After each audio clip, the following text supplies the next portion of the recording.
Hello students, बच्चों हम लोग आज न्यू चैप्टर स्टार्ट करने जा रहे हैं सिविक्स का चैप्टर नंबर 2, भारत की विदेश नीति एवं पड़ोसी देशों से संबंध। इस चैप्टर में जो नेम है, ठीक, इस चैप्टर के नेम से पहले ये हमें जानना बहुत जरूरी है कि हमारे पड़ोसी देश कौन कौन से हैं, क्योंकि बहुत से क्लास 8 में बच्चों को अभी यही नहीं पता होगा कि पड़ोसी देश होते क्या हैं और भारत के पड़ोसी देश कौन कौन से हैं।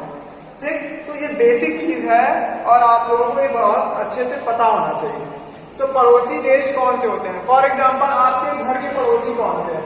जो घर के आपके आसपास जो लोग रहते हैं वही आपके क्या होंगे? पड़ोसी होंगे। ठीक है, तो उसी प्रकार से भारत देश के आसपास जो सटे हुए जो उसके देश हैं, ठीक है, जहां से उसकी भारत की सीमा रेखा टच करती हो, ठीक, या तटीय सीमा रेखा टच करती हो, ठीक, तो वहां वो क्या है? भारत के पड़ोसी देश। ठीक, जैसे आपकी घर की बिल्डिंग किसी दूसरे घर की बिल्डिंग से टच कर रही है तो वो इट मीन्स क्या है? वो आपके पड़ोसी हैं। ठीक है, और जो आपके सामने रह रहे हैं, आपके अगल बगल रह रहे हैं, आपके पीछे रह रहे हैं घर के, तो वो सभी क्या है? आपके पड़ोसी हैं। पड़ोसी वो नहीं होंगे जो दूसरे मोहल्ले में रह गए जाकर रह रहे हैं। ठीक है, वो दूसरे मोहल्ले वाले आपके पड़ोसी नहीं, वो दूर के होते हैं, है ना, वो दूर के पड़ोसी हो गए। ठीक है, तो उसी प्रकार से जो यूरोपियन कंट्री है वो भारत के पड़ोसी नहीं है। भारत के पड़ोसी कौन से? जो भारत के आसपास जो बसे हुए जो देश हैं, फॉर एग्जाम्पल जैसे पाकिस्तान, अफगानिस्तान, श्रीलंका, बांग्लादेश, चीन, भूटान, नेपाल, तो ये सभी क्या है? भारत के पड़ोसी मुल्क हैं या पड़ोसी देश। ठीक है, ये आपको पड़ोसी देश यहाँ से पता हो गया। ठीक, आप पड़ोसी देशों से संबंध, ठीक, कि पड़ोसी देशों से संबंध हमारे कैसे हैं, यानी हमारा चीन से संबंध कैसा? जैसे प्रेजेंट टाइम में भारत चीन संबंध में बहुत तनातनी चल रही है, तनाव का माहौल चल रहा है। ठीक, तो इट मीन्स भारत और चीन के संबंधों में इस समय क्या है? तनाव की स्थिति है। ठीक, या कह लीजिए अगर भारत तो तनाव की स्थिति तो अभी प्रेजेंट टाइम है ना, पहले तो ऐसा नहीं थी, है ना, पहले तो इन दोनों में संबंध बहुत मतलब अच्छे थे, अभी भी है, पर सैन्य स्तर पर अगर देखें तो तनाव की स्थिति चल रही है। ठीक, या कह लीजिए कि कुछ जगह को लेकर एक दूसरे में विवाद चल रहा है। ठीक, तो इसलिए तनाव चल रहा है, बट सरकारों में अभी भी इतना तनाव नहीं है। ठीक, परंतु फिर भी जब बहुत सारे हमारे जब चीनी सैनिकों ने जब हमारे सैनिकों को, बहुत सारे सैनिकों को जब मार दिया था, तो जब शहीद हो गए बहुत सैनिक उसमें, तो तब क्या सिचुएशन उत्पन्न हो गई? वो सिचुएशन ये क्रिएट हो गई कि भारत को बहुत से चीनी ऐप्स को क्या करना पड़ा? प्रतिबंध उस पर लगाना पड़ा। ठीक, जिससे कि उसकी इकोनॉमिक इफेक्ट करे। सो मिस वो हमारी एक अलग वो बात हो गई, वो हम अलग चले गए, यानी कि ये संबंध कैसे? संबंध में थोड़ी सी कड़वाहट आने लगी है, यानी अब संबंध थोड़े से खराब हो गए। ठीक, तो ये क्या है? दूसरे देशों से हमारे संबंध कैसे हैं, है ना, हमारा पाकिस्तान से संबंध कैसा है, हमारा बांग्लादेश के साथ संबंध कैसा है, हमारा नेपाल से संबंध कैसा है। ठीक, तो भारत अपनी तरफ से पूरी कोशिश करता है दूसरे देशों से मजबूत संबंध, मजबूत स्ट्रॉन्ग रिलेशन बनाने का, बट जो अदर्स जो कंट्रीज हैं, यानी अदर्स जो हमारे पड़ोसी देश हैं, वो कुछ ना कुछ ऐसा करते रहते हैं जिससे कि रिश्तों में प्रवाहट थोड़ी थोड़ी आने लगती है। ठीक, तो मीन्स वो क्या है? संबंध थोड़े से खतरे में चल रहे हैं अगर कहा जाए तो। ठीक, इसके बाद भारत की विदेश नीति। अब भारत की विदेश नीति क्या है? पहला तो विदेश नीति होती क्या है ये हमें जानना बहुत आवश्यक है। विदेश नीति होती है यानी कि जो भारत में रहने वाले, जो भारत की जो सरकार है, ठीक, वो डिसाइड करती है विदेश नीति को लेकर कि क्या होना चाहिए, विदेश नीति के अंतर्गत हमें कौन कौन सी चीजें सम्मिलित करनी चाहिए, ये सभी सरकार का कार्य है। ठीक है, और विदेश नीति को कैसे हमें स्ट्रॉन्ग बनाना चाहिए, है ना, कैसे हमें दूसरे देशों को अपने नजदीक लाना चाहिए, मतलब हमें उन्हें आकर्षित करना चाहिए, बिजनेस को लेकर कह लीजिए या इंफ्रास्ट्रक्चर को लेकर कह लीजिए। तो मीन्स बहुत सारी चीजों को लेकर हमारे जो विदेशी जो विदेशों में रहने वाले जो बिजनेसमैन हैं उनको आकर्षित करने के लिए नए नए प्लान्स लाना, तो वो क्या है, वो विदेश नीति से संबंधित है, जिससे विदेशी जो निवेशक हैं वो भारत में आते हैं, कुछ निवेश करते हैं और भारत में कुछ डेवलपमेंट होता है। ठीक, भारत में जो विकास है उसकी गति में थोड़ी सी तेजी आती है। ठीक, तो ये क्या है, इस प्रकार से विदेश नीति के अंदर तैयार करना या विदेश नीति को प्रॉपरली तरीके से चलाना, वो किसका कार्य है, हमारी केंद्र सरकार का कार्य है, हमारी गवर्नमेंट का कार्य है। ठीक है, तो ये हो गई। अब भारत की विदेश नीति दूसरे देशों से लेकर कैसी है, अच्छी है, खराब है या मतलब निम्न है या बहुत अच्छे रिलेशन नहीं, ये सभी चीजें हम लोगों को विदेश नीति से जानने में मिलती है कि कौन कौन से उसमें रिलेशंस बिल्ड करने के लिए कौन कौन सी हमें सबमिट बनाई हुई है। ठीक, तो ये सभी क्या है, विदेश नीति के अंतर्गत आते हैं। तो ये चैप्टर को स्टार्ट करने से पहले हम लोगों का ये जानना बहुत जरूरी था कि भारत की विदेश नीति और भारत जो पड़ोसी देशों से संबंध किस प्रकार से हैं और कैसे हैं। ठीक, तो अब इसके बाद आगे बढ़ते हैं,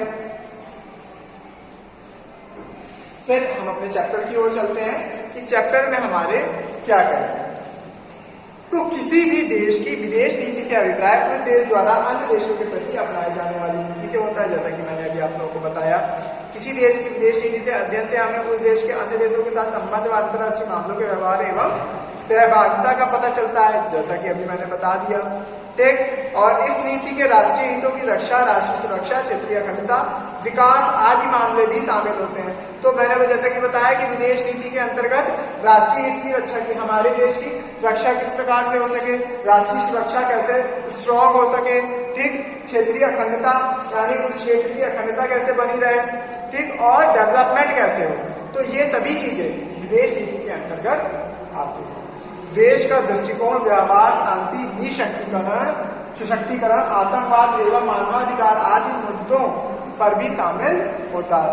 और देश का जो दृष्टिकोण है वो व्यवहार और कैसे अपने आप को जो मतलब शस्त्रों से सशक्त बनाया जाए, है ना।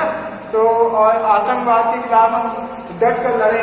ठीक है, और मानवाधिकार आदि मुद्दों को शामिल किया जाता है। ठीक है, फिर किसी भी देश की विदेश नीति उस देश की भौगोलिक स्थिति, ऐतिहासिक अनुभव, राजनीतिक परंपरा, सांस्कृतिक दबाव आधार, आर्थिक दबाव और संवैधानिक व्यवस्था, नेताओं का व्यक्तित्व और राष्ट्रीय चरित्र आदि घटकों से प्रभावित होती है। यानी किसी भी देश की विदेश नीति जो है उस देश की भौगोलिक स्थिति, यानी भौगोलिक स्थिति कैसी है। ठीक, जैसा कि लोगों को सीमा रेखा यानी बॉर्डर लाइन्स को लेकर मतलब अक्सर तनाव चलता रहता है देशों के बीच में, पड़ोसी देशों के बीच में। ऐतिहासिक अनुभव और हमने इतिहास से क्या सीखा है। ठीक, और राजनीतिक परंपरा क्या है ना। तो जो भी संसद जैसे कि अभी चल रही है ना, सत्र चल रहा है, तो ये क्या है, राजनीतिक परंपरा है। और सांस्कृतिक आधार क्या है, हमारे कल्चर को बनाए रखने के लिए भी हमारा आधार, वो भी इसके लिए भी बहुत हमें कार्य करना चाहिए। आर्थिक दबाव में जैसा कि भारत ने चीनी ऐप्स को बंद करके चीन पर क्या कर दिया, आर्थिक दबाव बनाने की कोशिश की। तो ये क्या है, आर्थिक दबाव। संवैधानिक व्यवस्था कि हमें संविधान के रूप से अनेक कार्य करने चाहिए। और नेताओं का व्यक्तित्व तथा चरित्र आदि घटकों से प्रभावित होता है। जैसे प्रेजेंट टाइम में बहुत सारे नेताओं ने बिल को, किसान बिल को लेकर संसद में झड़प होने लगी, मतलब संसद में लोग टेबल्स पे चढ़ गए और जो उपसभापति थे उनसे बदतमीजी करने लगे। तो उसको क्या कर दिया, उनको क्या कर दिया गया कि बर्खास्त कर दिया गया कुछ दिनों के लिए, और उनकी जो सुविधाएं थी उनको बंद कर दिया गया।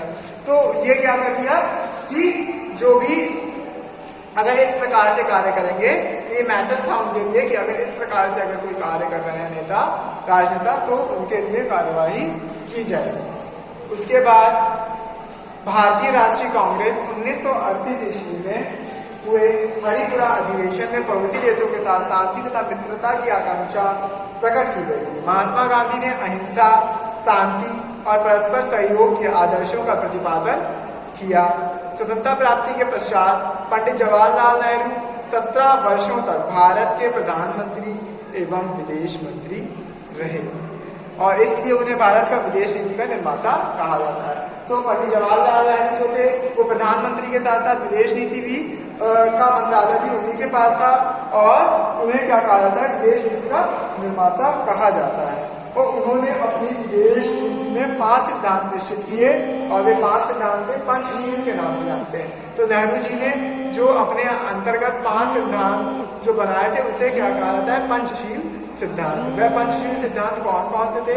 शांतिपूर्ण सह अस्तित्व की भावना, यानी शांति बनाए रखकर सह अस्तित्व, अपने अस्तित्व को बनाए रखने की भावना, मतलब शांति बनी रहे और अपना अस्तित्व ही बना रहे, ऐसी भावना लेकर हमें दूसरे देशों से संबंध बनाने हैं। ठीक, एक दूसरे से आंतरिक मामलों में हस्तक्षेप ना करना, यानी दूसरे देशों में हस्तक्षेप ना करने की हमारी नीति होनी चाहिए। और अनाक्रमण अर्थात एक दूसरे के भूभाग पर आक्रमण ना करना, यानी हमें कभी भी ऐसे कार्य नहीं करने चाहिए कि दूसरे के भूभाग में हम आक्रमण करें, ठीक, और वह भी हमारे ऊपर, इससे क्या होगा, जान माल की हानि होगी, यानी हमारी जो सैन्य जो ताकत है वो भी तो कम होगी और सैनिक भी उसमें क्षतिग्रस्त होंगे।